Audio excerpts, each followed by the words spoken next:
Se alguém quiser construir um data center daqueles de nível empresarial, sabes, daqueles que impulsionam carreiras de topo em engenharia informática, Sim, a malta pensa logo em gastar rios de dinheiro. exatamente, mas não precisa de um orçamento milionário, nem sequer de uma sala de servidores climatizada. Precisa de cerca de 100 euros, uma prateleira lá na sala de estar e tipo uma pilha de mini PCs recondicionados que uma empresa qualquer atirou para o lixo. Completamente. E olha, essa constatação destrói por completo aquela barreira de entrada tradicional. Estamos a passar de uma mentalidade bué focada na compra de equipamento industrial para uma abordagem onde o engenho suplanta o orçamento. E a diferença metodológica aqui altera profundamente a forma como o cérebro processa a resolução de problemas. Sim, é mesmo essa mudança radical de perspectiva que motiva esta nossa imersão profunda de hoje. O material que temos em mãos é um vídeo super exaustivo do canal de YouTube do Misha Vandenberg. Um canal brutal, diga-se de passagem. Sim, muito fixe. Ele documenta lá a evolução da configuração pessoal do seu laboratório caseiro de Kubernetes, um sistema que ele andou ali a afinar ao longo de 3 anos. Portanto, ok, vamos lá desconstruir isto, porque a missão desta nossa exploração é precisamente desmistificar o que é preciso para dominar esta área. E a primeira coisa que salta à vista é a justa posição, quase chocante, entre a sofisticação do software e a simplicidade do hardware. O que este laboratório representa é um exercício altamente intencional para assumir o controle total da própria pegada digital. Pois. E, numa perspectiva super pragmática para quem procura entrar no mercado tecnológico que está saturado, é uma ferramenta formidável para alavancar a carreira.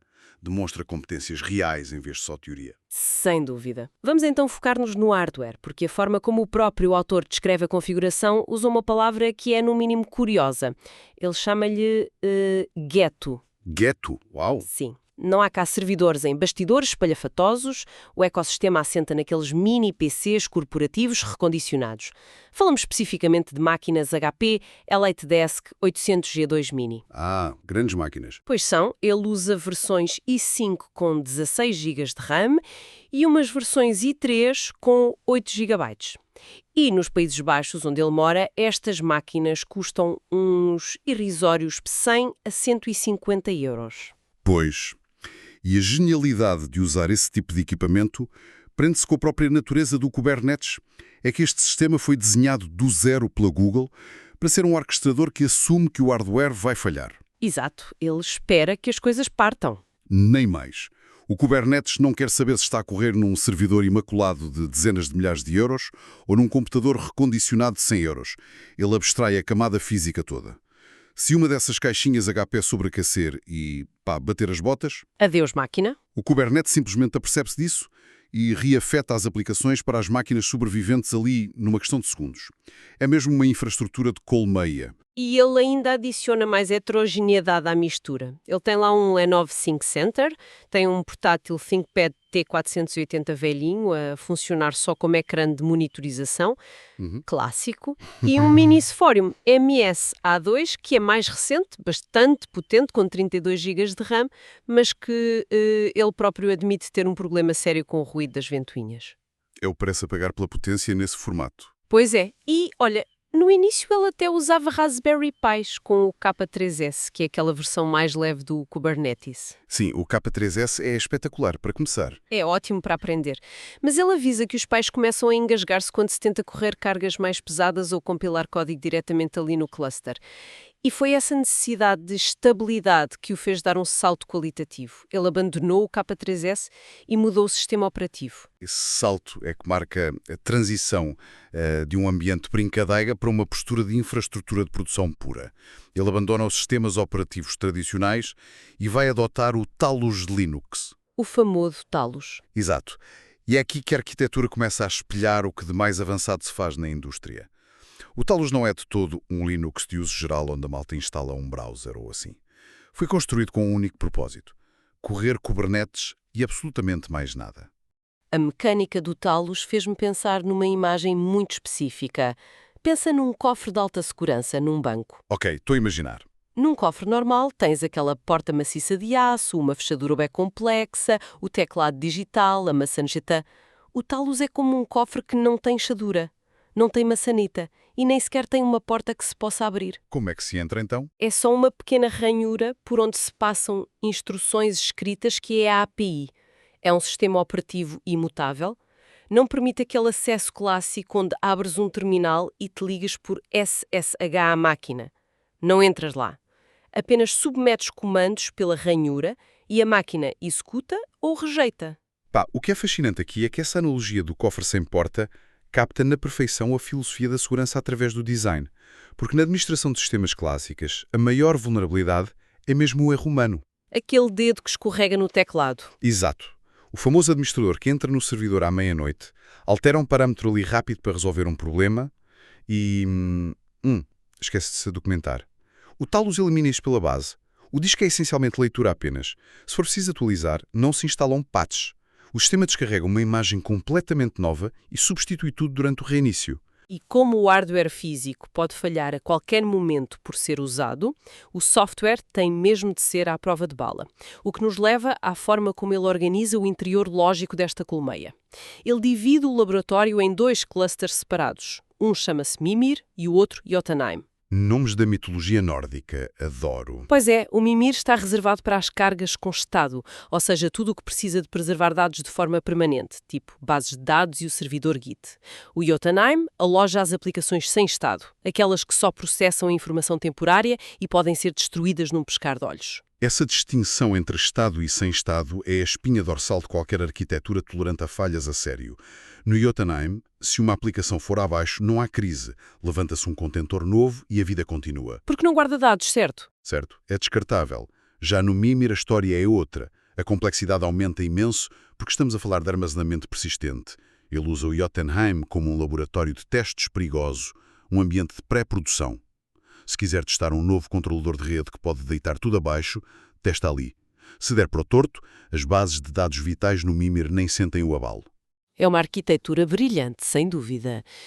Mas eu vou ter de fazer aqui um pouco de advogada do diabo por um momento. Força, venha de lá isso. O próprio autor afirma no vídeo que construir e manter esta divisão rigorosa em casa é um exagero propositado, um overkill on purpose. Para a malta que nos ouve e que quer entrar na área, tentar replicar esta teia de complexidade não será a receita perfeita para a paralisia por análise. Tipo, a pessoa passa meses a desenhar a infraestrutura perfeita no papel e acaba por nunca arrancar o primeiro servidor sequer. Se ligarmos isto ao panorama geral, o risco de paralisia é real se a pessoa quiser implementar tudo no primeiro dia.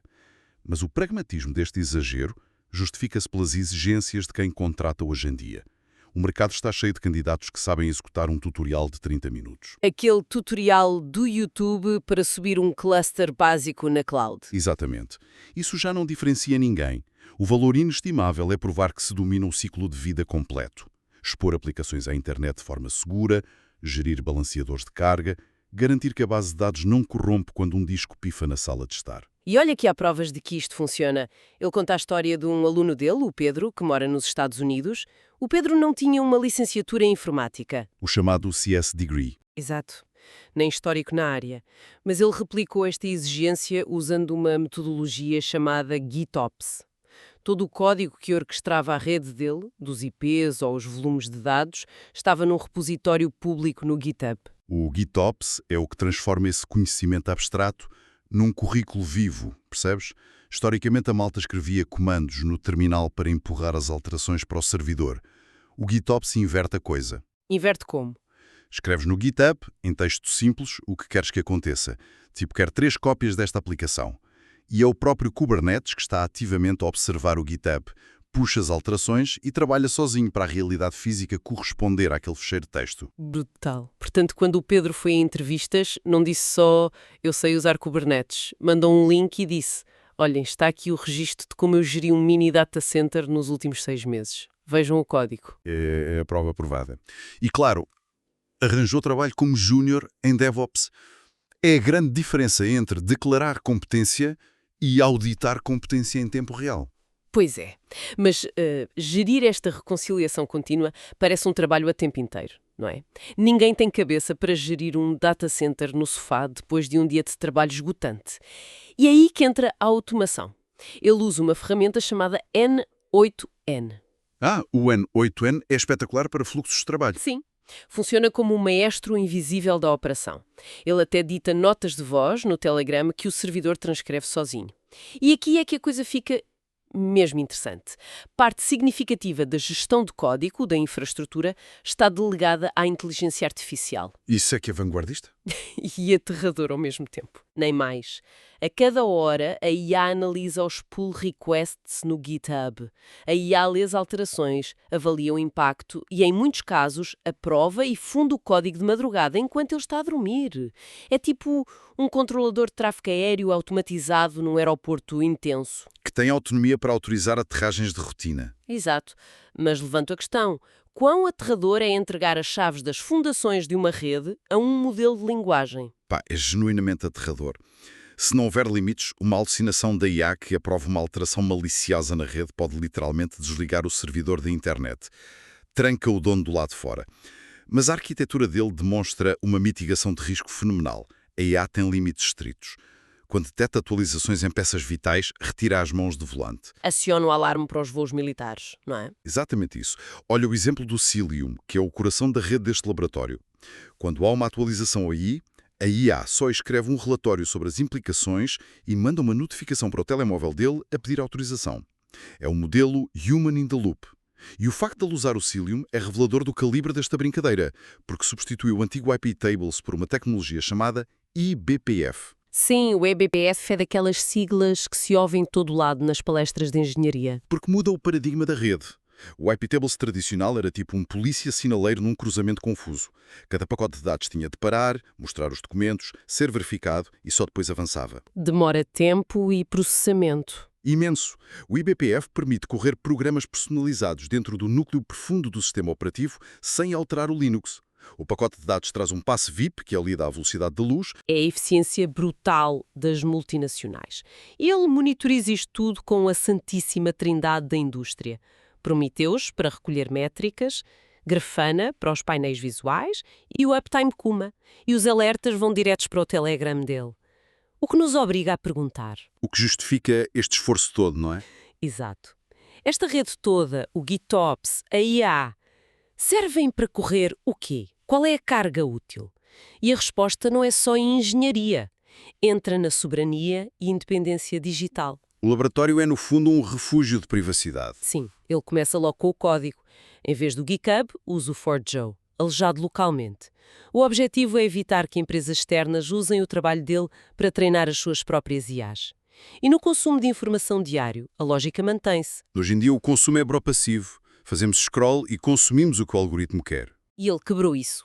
Ele usa o Miniflex para ler feeds de notícias como o Kubicraft, mas ele liga isso a uma IA interna que lê o texto integral de cada artigo, avalia o conteúdo técnico com base no que ele definiu e dá-lhe uma pontuação. Portanto, ele internalizou a curadoria.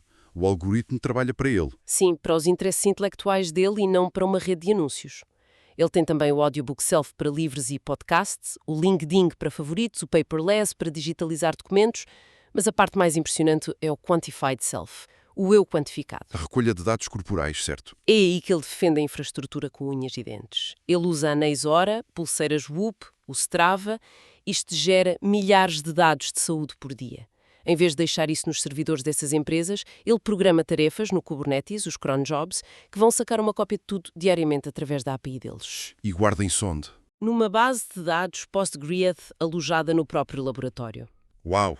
Olha que correr bases de dados pesadas no Kubernetes costumava ser considerado um erro crasso. Como os contentores são voláteis, era um convite ao desastre. Mas ele diz taxativamente que quem ainda defende isso parou no tempo. A chave é o operador Cloud Native PG, que atua como um administrador robô dentro do cluster. Ele gera a replicação, os backups automáticos para a cloud e, se o nó falhar, faz a transição em milissegundos. Então, o que é que isto tudo significa? É que isto levanta uma questão importantíssima sobre o estado atual da nossa biometria. Para o cidadão comum, o que significa na prática? Significa que estamos todos super vulneráveis. Nós não somos donos da história do nosso corpo, somos inquilinos. Se a Oura ou a UP abrirem falência amanhã ou mudarem as regras para te cobrar uma subscrição maluca, ficas sem acesso à tua própria saúde. Perdes tudo, tudo. Ele rejeita isso. Ele tem os ciclos de sono e os batimentos guardados nos seus discos rígidos, em painéis privados. É o pináculo da independência. A trajetória que fizemos nesta nossa análise de hoje é incrível. Partimos de caixas de metal recondicionadas compradas por uns trocos e chegámos a um mini data center hiper resiliente. Serve para testar tecnologias, como o currículo, protege o código da IA e garante que os dados de saúde são só dele. A conclusão inegável para quem quer dominar isto é que os livros e vídeos são porreiros, mas têm limites. O verdadeiro conhecimento vem de pôr as mãos na massa, compreender os erros, refazer tudo do zero. A experiência prática é insubstituível. Para encerrar esta nossa exploração profunda, gostava de lançar um desafio intelectual à malta que nos ouve. À medida que as clouds ficam mais invasivas e as subscrições mensais aparecem em todo lado, será que a privacidade vai ser um luxo só para especialistas? Ou será que num futuro próximo o eletrodoméstico padrão das nossas casas, tipo um micro-ondas ou um frigorífico, vai ser um microservidor inteligente com Kubernetes a proteger a vida digital da família sozinho, sem precisarmos de ser engenheiros? É um pensamento muito interessante. Fica aí no ar para refletirem. Agradecemos a quem nos ouve pelo tempo dedicado a mais esta nossa análise técnica. Continuem a explorar as fronteiras dos vossos dados e até ao nosso próximo mergulho.